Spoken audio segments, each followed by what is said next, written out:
Welcome back to the Glamping Americas podcast. And today we're diving into something every glamping business owner and unique hospitality host needs to hear. Your spaces aren't just about shelter, they are about storytelling, connection, and creating moments your guests will never forget. And one of the most powerful and often overlooked elements of that experience is the furniture and layout you choose. In fact, this is something that I'm constantly having questions about. My guest today is Mike Waring. He's the founder of Mustang Home Goods, a business inspired by Japanese joinery, North American architecture, and a deep commitment to ergonomics, safety, and sustainability. From plywood pieces designed for practical glamping setups to solid wood furniture infused with story and place, Mike's philosophy proves that design isn't decoration, it's an experience. In this conversation, you'll hear how his time in the Navy led him on an unexpected journey into furniture design, how principles like conversational spacing and knowing your guests' needs for a space can transform their stay, and why sustainability and craftsmanship using the golden ratio matter now more than ever. So whether you're planning your very first glamping site or refining an established retreat, this episode will give you both inspiration and practical tools to make your spaces unforgettable. And if you're joining us at the show this year, make sure you tap Mike on the shoulder and say hi, as he'd love to help you plan your guest spaces. Let's get started. Welcome to the Glamping Americas podcast, the place for inspiration about the business of upscale camping, glamping, and luxury outdoor guest accommodations. I'm Sarah Riley from the Glamping Academy, and I'm working with my friends at the Glamping Show Americas to share everything you need to know about new trends, events, business models, and investment potential in the rapidly growing world of luxury camping that delivers an experience. Interest in this industry is exploding, so if you want to be the first to find out what's hot and what's not, subscribe here and check out the show notes for more exciting news and links. And be sure to add the next Glamping Show Americas to your calendar for the 30th of September to the 1st of October 2025 near Denver, Colorado. I can't wait. Mike, thank you so much for joining me today. I'm incredibly happy to be speaking to you because I have so many people that ask me questions about furniture and styling their indoor and outdoor space, and they're always asking for advice. Particularly hosts are asking, how can I make my space and my furniture so that people using that space are going to be having a better experience? So we're going to be talking today about that, some of the furniture and the materials that you use as a furniture maker and an expert in this kind of thing. But also we're going to be talking about some of the most common mistakes that hosts do make, and these can directly lead to less bookings. But before we get on to all of that and all of your great advice, I wanted to talk to you a little bit first about your journey and what's led you into furniture design, and particularly what's led you into making the kinds of designs and the products that you do, because they are really quite unique pieces. So let's start there. What's your background in this? Nice talking to you, Sarah. Happy to be here. Happy to be talking to folks about this. So I have kind of a wide and varied background. I have been involved in arts. I was a ballet performance major in college and then joined the Navy and was a hospital corpsman or a combat medic with the Marines, and then ended up becoming an industrial hygiene officer in the Navy, basically doing occupational safety and health for folks. So I've got these wide and disparate experiences behind it. But when I was a kid, my dad and I just made practical furniture. We made stuff out of 2x4s and 4x6s and whatever, just to have shelving in the house. Or I made my bunk bed when I was 12 because I wanted a bed with a desk, and I wanted it to be a particular type of desk. And so we just made it because that's what you did.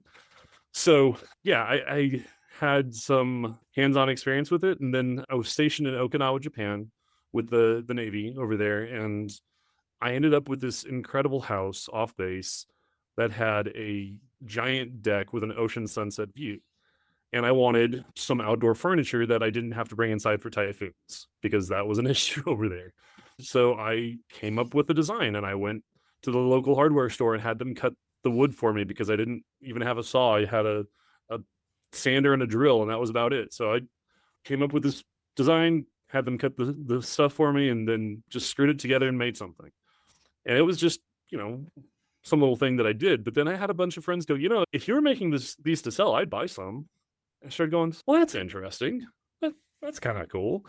And then I left active duty in 2020 and got a job here in New Mexico at one of the national labs doing safety, and thought that was going to be the plan. And then to just jump right into it, I went to my first mental health rating exam with the Veterans Administration, thinking maybe I was going to get 10% for my PTSD from being in Iraq back in 2006. And the doc said, you should be at 100%. And I went, oh, well, that changes things about my experience of myself in the world, and realized pretty quickly that I wasn't going to be able to work a regular job anymore. And I had another person say, if you were making these to sell, I'd buy some when they saw my couches. It's like, you know what? Let's try that, because then I get to be creative. I get to work with my hands. I get to make things that are beautiful and sustainable and last in other people's spaces and make something tangible. So I decided to start a furniture making business.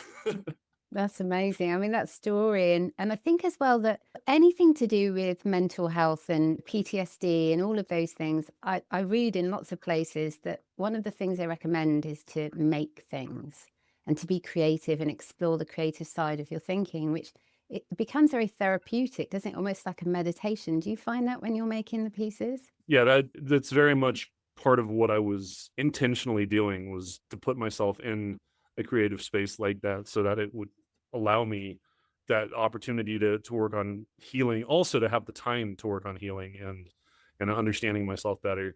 But yeah, it's definitely been really helpful to be in that kind of mental space a lot of the time. And yes, unless I make a mistake, sometimes that's a little bit stressful. But generally speaking, yes, I do find that I can get into a zone while I'm working on an item and just kind of let everything else go. I know that you've had quite a bit of inspiration from Japan and watching the people who are amazing masters at their craft. And I think you've also had other influences which have been very much more American and based around architecture. Tell me a little bit about that. Yeah. So I'll start with the Japanese part of it. So I can sit and watch videos or Japanese woodworkers doing their craft for hours at a time, because it's mesmerizing to me how beautifully they take the wood and fit it together in a natural process. Just the beauty and organic nature of the way they work with wood. I cannot claim to be a Japanese woodworker, but I'm deeply inspired by what they do and their designs, but also just the level of craftsmanship that everyday people will bring to what they're doing. Whether it's the barista working at the coffee shop, they want to make the best latte they've ever made when they make it for you. It's just really a deeply respectful kind of culture, both to what it is they're doing and to the person that they're doing it for. It was really inspiring while I was there. But as far as the other influence, it's kind of funny because I kind of came into realizing this influence almost backwards. I didn't go out searching for architectural influence for my furniture. I kind of had people point it out to me, and then as I backtracked through trying to figure out my style and different things like that, I realized how much I was influenced by specifically Frank Lloyd Wright and his early stages in the Prairie School of Design. So the start of that, I had some furniture out at an event, and I had somebody say, your furniture really makes me think of Frank Lloyd Wright's church pews. And I went, I didn't even know Frank Lloyd Wright made furniture. To those who don't know, Frank Lloyd Wright is one of the most famous architects from the US. Super, super influential in many, many ways. Was working back in the, I think, roughly 20s to 40s or 50s. So yeah, I was aware of his architecture. I'd never seen his furniture. So when somebody said that, I took it as a huge compliment. And then I went and did some shows in the Phoenix area, which is where he had been based. And I went from having had, I think, 2 or 3 people give me that comment, that compliment, to probably 3 dozen. Oh, wow. My favorite one by a long shot was somebody sat in one of my chairs and was like, "Yeah, your stuff looks like Frank Lloyd Wright." but I like yours better, and yours is way more comfortable than his. Well, that's a massive Thank you. compliment. Yeah. So even in our earlier conversation, you made a comment about my furniture being rustic. And for a long time, I couldn't explain why, but that term bothered me because if you look up rustic furniture, you end up with, you know, wood that's not finished and like you've got logs and you've got stuff like that. And it's not that I don't like that, it's just not what I'm doing. And I was having a hard time describing the difference until honestly, just a couple of weeks ago, somebody had made a comment about mid-century modern furniture, and I was going, well, I don't. No, mine's not really mid-century modern either. And I was like, let me just define this for myself real quick. So I googled mid-century modern. And I was like, yeah, no, that's what I thought. That's not mine.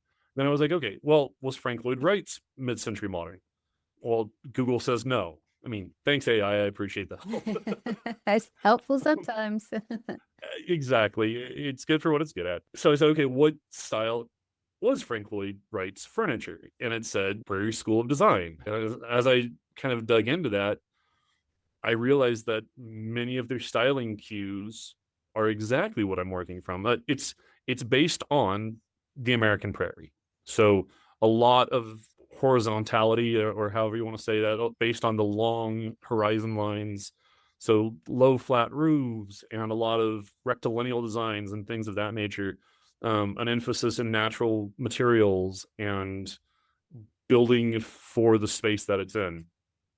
And I, as I looked at the design cues, I was going, yeah, that's where I belong. That's my furniture style. Granted, that was in the 20s and they were just coming up out of Art Deco. So if you look at Prairie School design furniture, mine is not quite the same, but I feel like mine is a direct evolution from that, a direct outgrowth from that.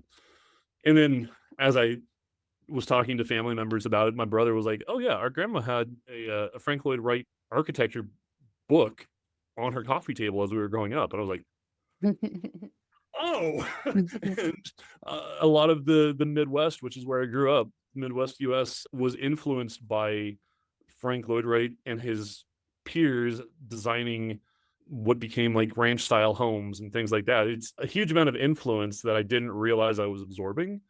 Interesting how we're influenced by these things from outside of us. We don't even really remember necessarily. It's Right.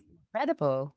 Yeah, it was really kind of this like light bulb moment. I was just kind of glowing honestly for about a day going, I get it. I know where I fit. It was pretty funny.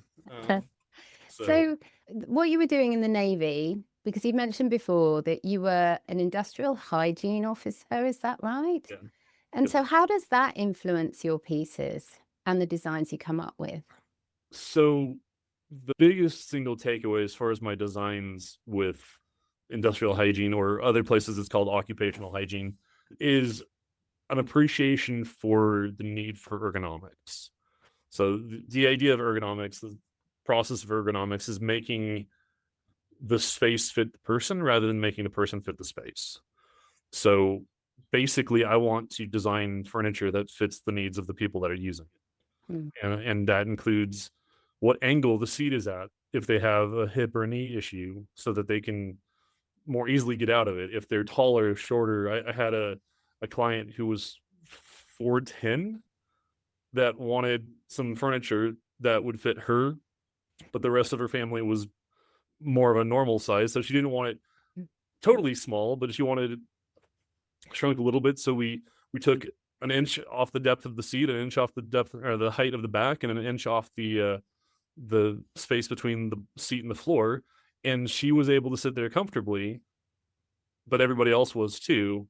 And it was really great to set that up for her in her living room and have her go, it's perfect. Mhm, So mhm. yeah, that's the biggest single part of where my industrial hygiene background comes in. Though as I look at spaces, there are moments where aspects of thinking about safety and fire safety and different things like that, which was less a part of my job, but definitely is present in my mind as I'm looking at things. Mm.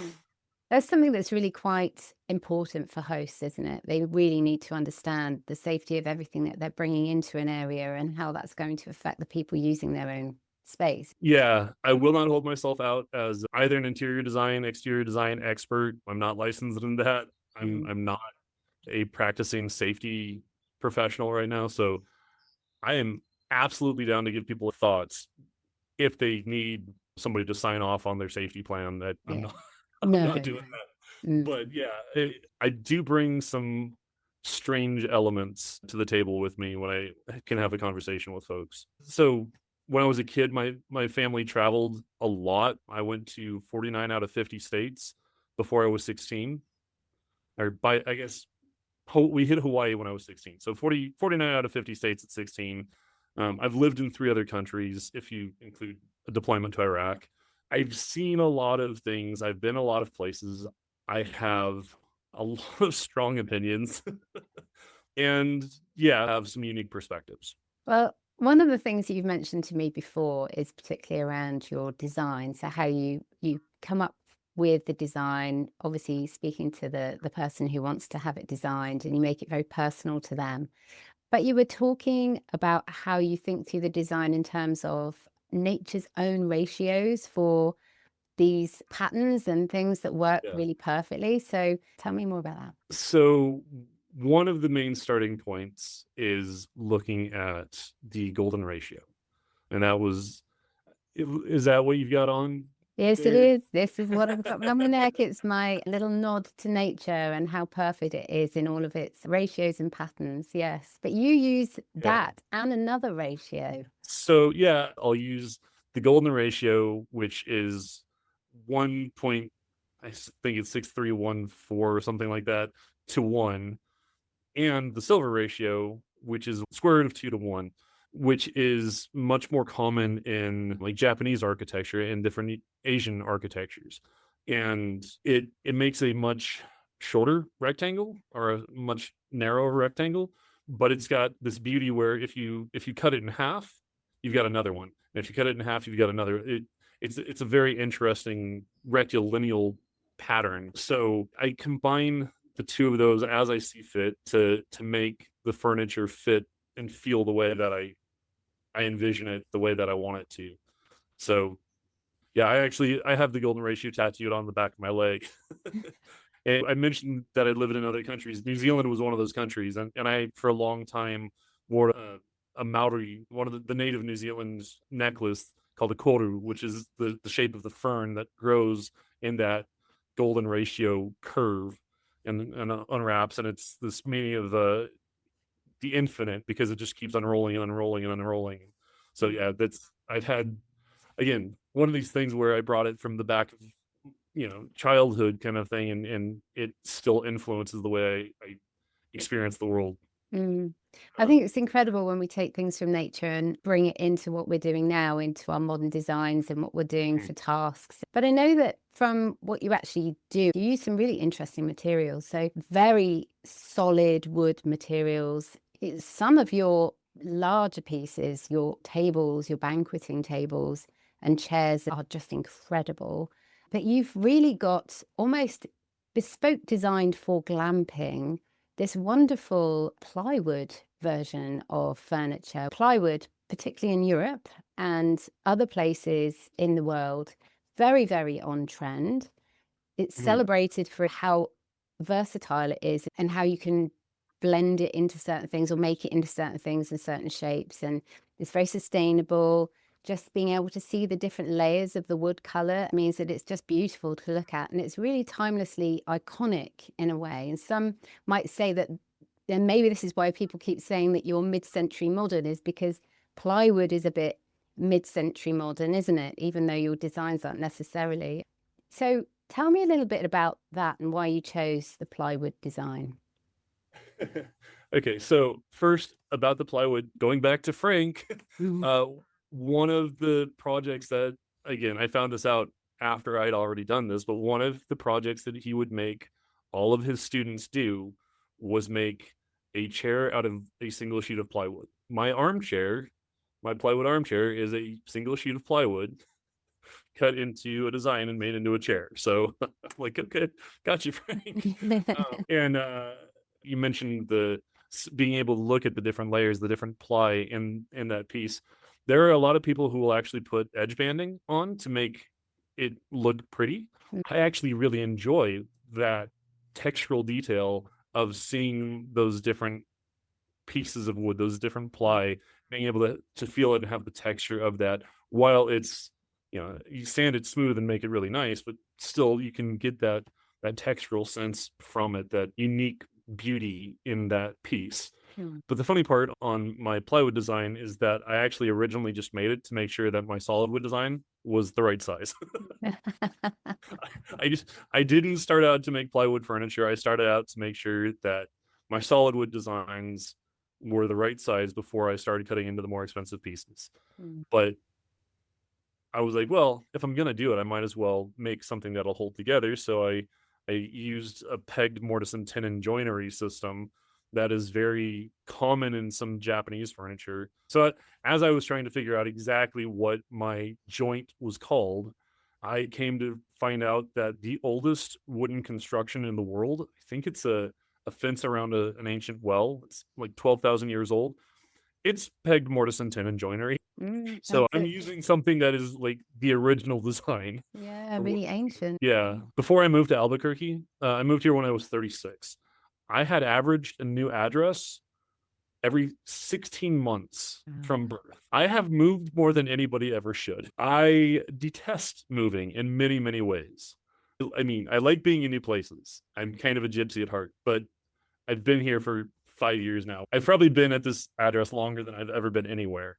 But as I was starting to play with this plywood design, I realized that it would be perfect for people who needed mobility Mm. because I can take the chair apart in 2 minutes, put Mm. it back together in three, and it packs flat.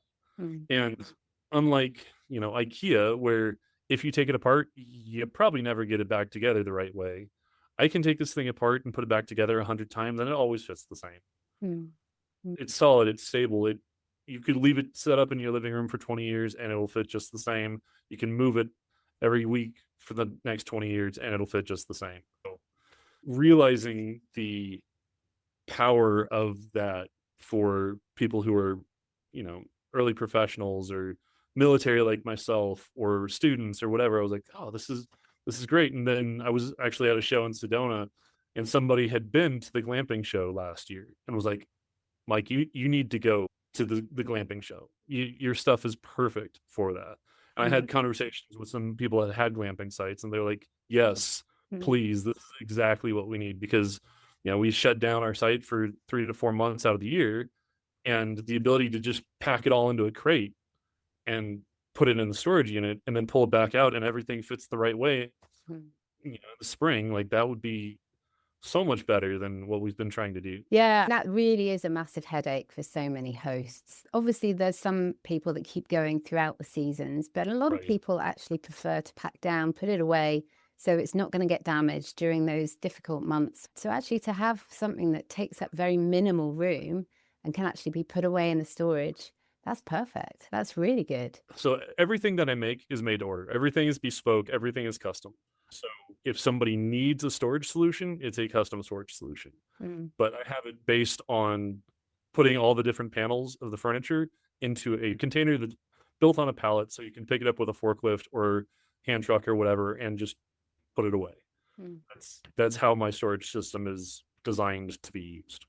And will you be demonstrating that at the glamping show this year? We should have a full living room, dining room, and bedroom set in a box at the booth. Yeah. So one of the things that I'm really interested in, because I know how you've been influenced by Japanese craft and all the very different techniques there. And I know this isn't anything to do with your furniture making, but you're here and I want to pick your brains because you're an expert in Please. furniture and wood. But I'm really interested in the Japanese method of shaoshukiban, which is the charring of wood on the outside, so it's a natural preservator and it just looks so beautiful. It really gives it texture and it really gives it this sense of, well, it's just a natural beauty, really. But what's your thoughts around shaoshukiban? So first, I found out as I was learning about this a couple years ago that somebody mistranslated it into Shaoxugiban. It's actually Yakistugi. Ah, Um, there but you go. not that that's the point, but I love it. I love the way that looks, especially there was a house that I walked past on a regular basis. Anytime I walked the park down the street from my house in Okinawa that had their siding kind of set away from their house, so there was space behind it, but it was the Yakisugi siding. And first time I saw it, I was like, "Oh, this is good. I really like this." And the more I learned about it, the more I was like, "This is amazing." Mm, I absolutely adore the look of it, the texture of it, and then the natural safety of it is pretty amazing as well. So it's a natural preservative process, excuse me. So it's insect repellent, it's weather resistant, it's actually fire retardant because it's already charred, it's already burned. There's nothing there for a fire to burn. So I have ideas of how you could use it in a glamping setting, but I know a lot of places, especially in the Mountain West, have a lot of concerns about forest fires, mm, or even up into the Pacific Northwest. If you have hard structures, that is a beautiful way to have a naturally preservative and fire suppressive material mm. that you can use and looks amazing. In furniture, you can sometimes see people who will use that as a they'll do the charring and then they'll take all the char off and just leave the coloration underneath, Mm, and that's cool. It doesn't have any of the same properties as it did with the char, but it can be a really fun and interesting technique to create a certain texture.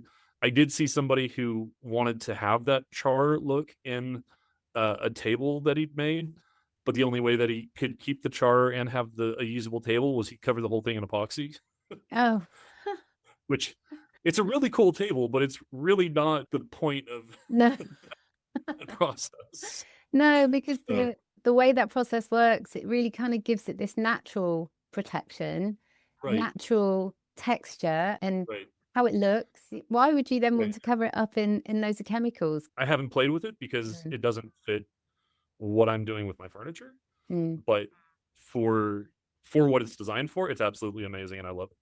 mm. I particularly love it on the outside of cabins because it really helps it to blend into the natural background, particularly in European forests and the big forests in America as well. And you've got these Right. gorgeous trees. And then in the dark corners, you've got this beautiful wooden cabin that's just completely black, which has been Yep. charred by the process. I think it's incredible. It Yeah. looks so amazing. Yeah, it's a stunning design process, really.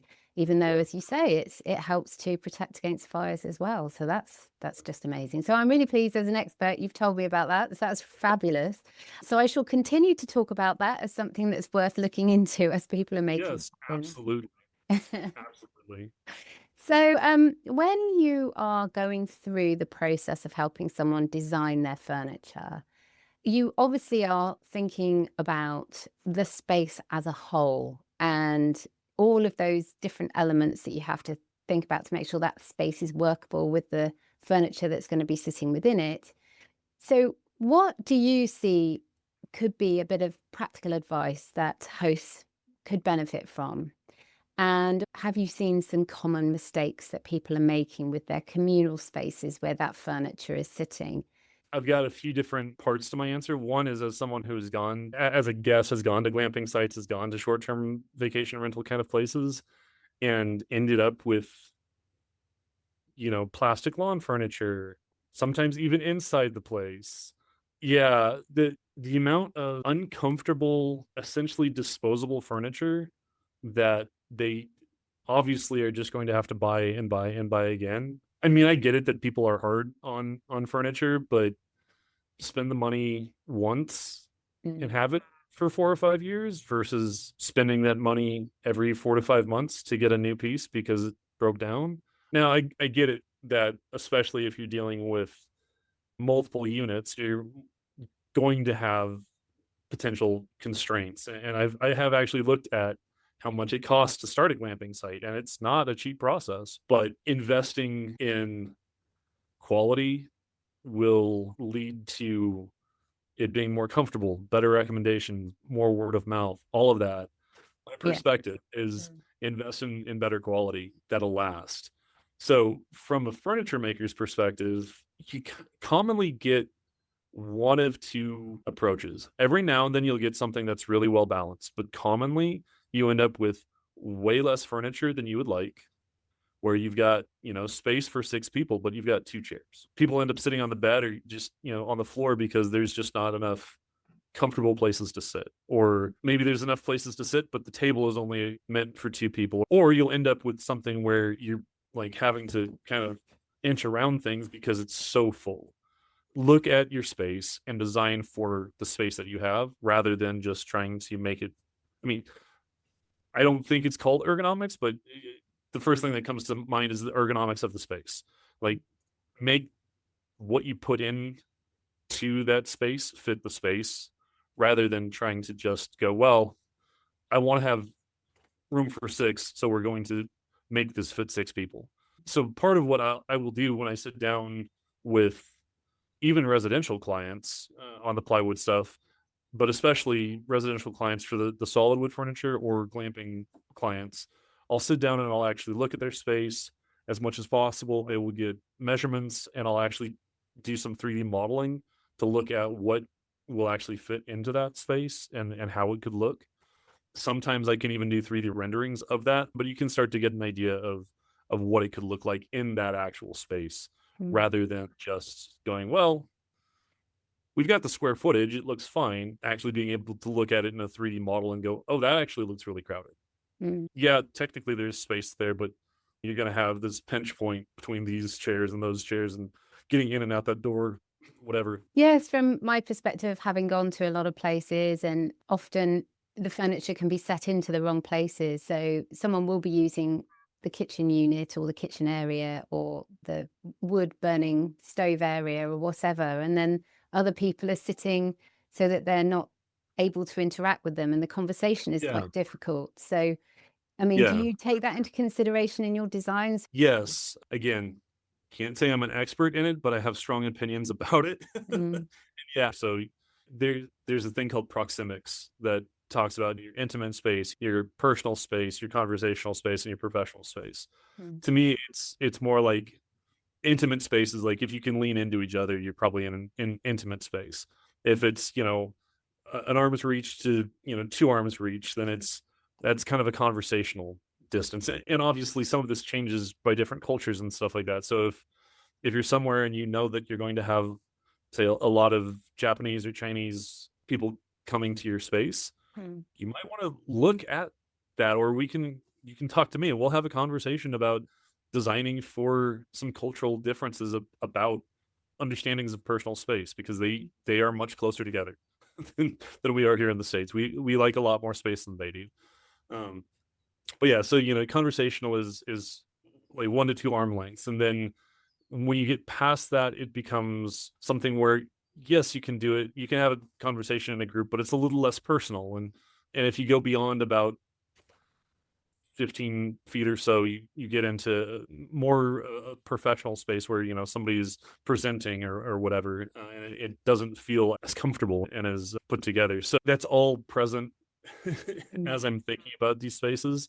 mm. And again, having sat in a lot of places, having been a lot of places, looking at the amount of places where you go in and you're like, look at that amazing view, and now I'll sit in the chair and face away from it. It's Yes. like, oh, okay, well, so to whatever degree can include where the windows are and what you're looking at, and Mm, even taking into account what direction they're facing and light and all that kind of stuff. Like those are things where you get more into the architect realm with house building stuff, with which way are your windows facing mm, and solar gain and all that kind of stuff. But it's all important.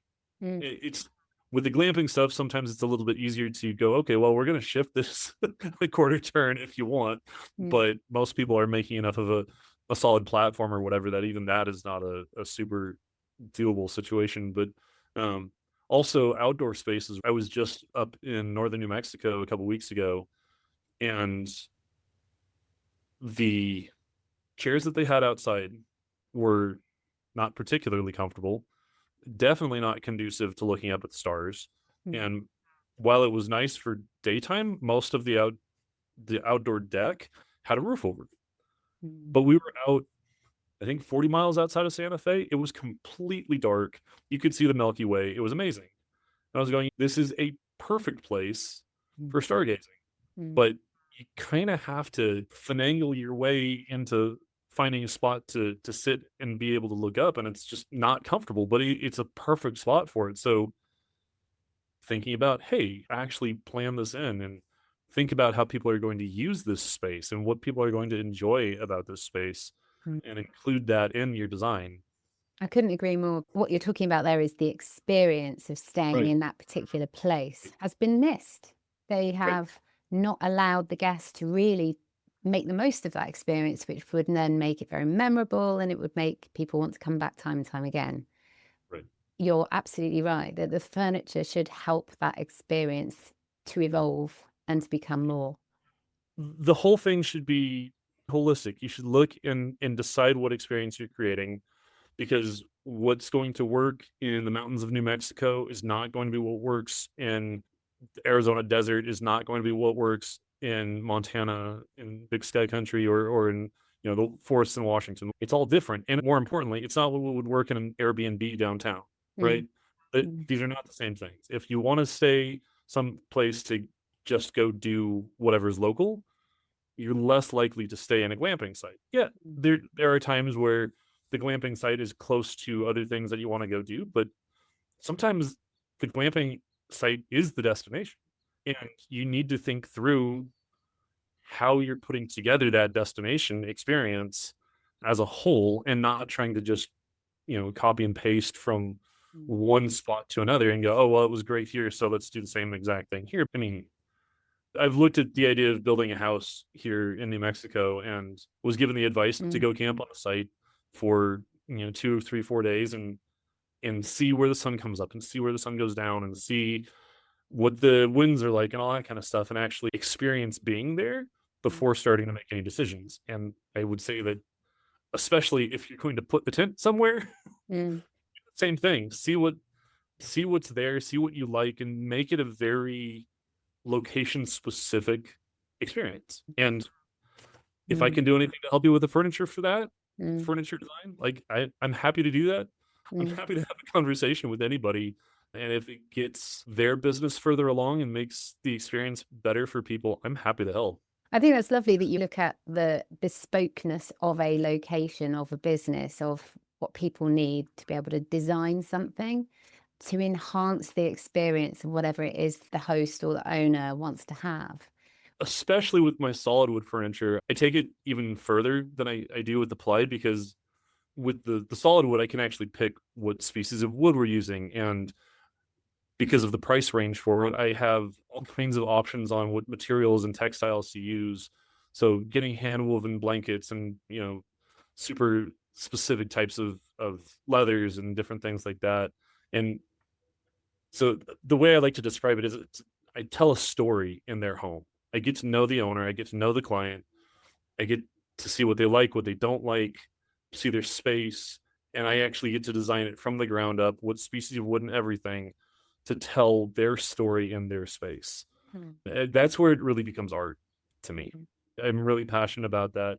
There's still elements of that I can do with glamping site owners. We can figure out a story to tell, whether it's their story, whether it's the story that they want to tell in that space, but we can craft something that gives a very specific experience in a space mm. that is unique to who they are as an owner, as a business, as a site, and make it a unique experience. And as we know, when we're coming to marketing and marketing a glamping site and trying to get more bookings, which is so, so important, the saying goes that facts tell and stories sell. So if you can Hmm. incorporate some kind of story into your experience, then, oh my goodness me, that's just how you get talked about. That's how people remember you. That's how they photograph themselves and all of that good stuff. And that's how you get that PR, the natural promotion from people who are staying there.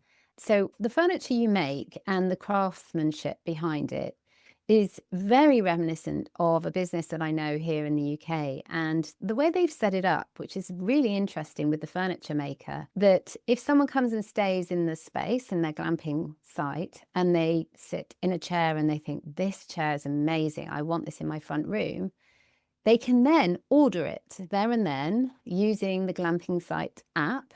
They can order that piece of furniture because they've seen it, they've touched it, they understand what it looks like. They've actually tried it out and it's perfect for them. And then they literally order it and then get it delivered to their home address. And then the glamping site owner gets a finder's fee, a thank you very much for being our showroom, and the furniture maker gets a deal as well. And I think it works incredibly well. And the reason I bring this up is because your furniture looks so similar to the pieces that they're selling from their site, which is really interesting. So Cool. is that something that you do or have ever thought of?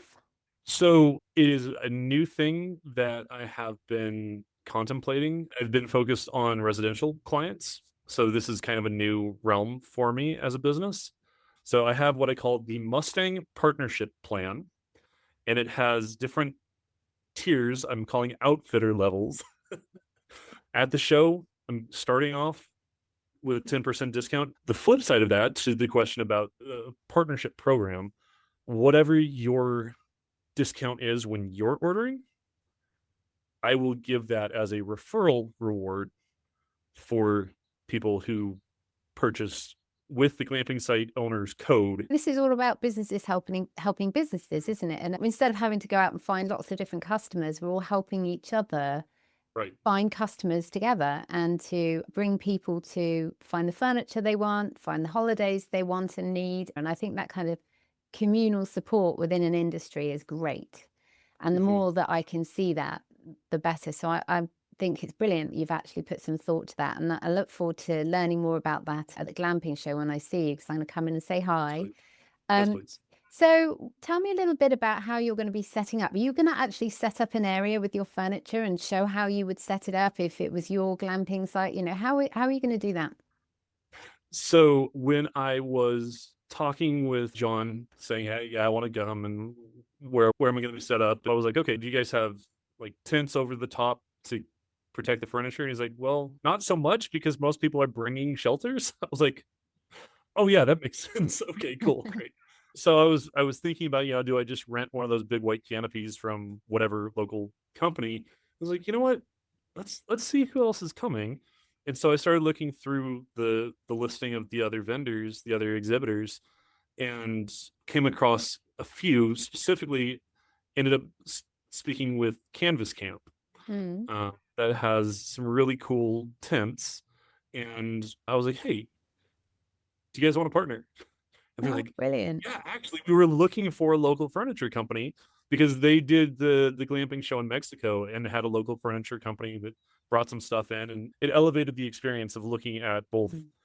the tent and the furniture. It made Mm. everything make more sense.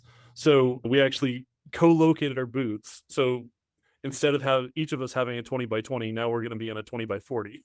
So they'll have a couple of tents set up, and then my furniture will be on display. So we'll have a bedroom in one, and we'll have a living room and dining room set up in the other. And yeah, so if you look for either Mustang Home Goods or Canvas Camp, you can actually find both of us together, which What a I'm great really excited idea. about.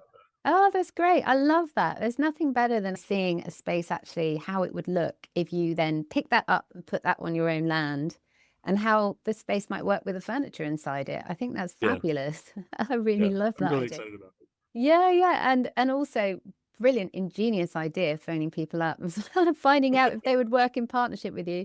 I applaud that greatly. I think when people come together and work together, that's when really the most benefit happens for everybody. Right.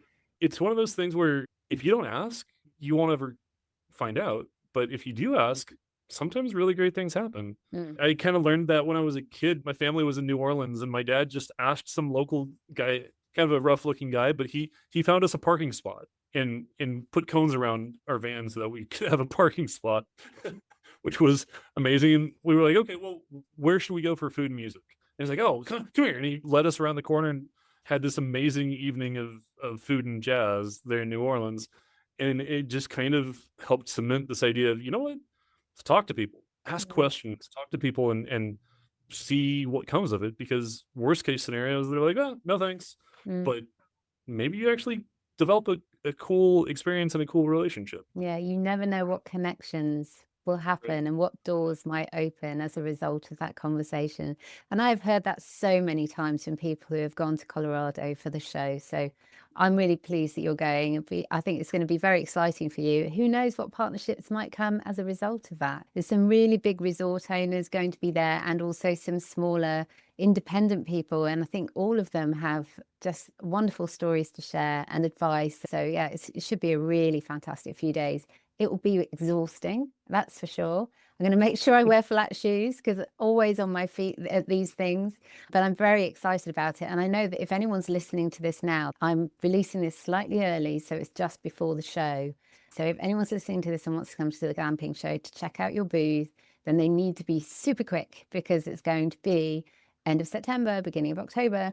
So say where you're going to be on the site. What's your booth number? I think we're 1006 and 1008. It will be in the show listing anyway, so that's So I'm fine. pretty sure it's 1006 and 1008. So if But somebody can't make the show, how do they find you? so either on Instagram or Facebook, Mustang Home Goods, or MustangHomeGoods.com. I specifically on MustangHomeGoods.com, right at the top of the page, there's something that says book a consultation, and that will take you to either a solid wood consultation, a plywood consultation, or a glamping site consultation. Click the glamping site consultation and set up a conversation. You can pick when you want to schedule it. And yeah, we'll sit down, we'll have a conversation, we'll see what we can do for you, and start to work on a site plan. Well, I'm really excited about seeing some of your furniture in real life rather than just seeing it on your website. That's going to be really great. And I suppose I need to tell you to go back to work, because you've got to get that furniture ready to get out Yes, that ma'am. time. Anyway, Mike, it's been wonderful chatting with you today, and I look forward to seeing you soon. Sarah, it's been a pleasure. Talk to you soon.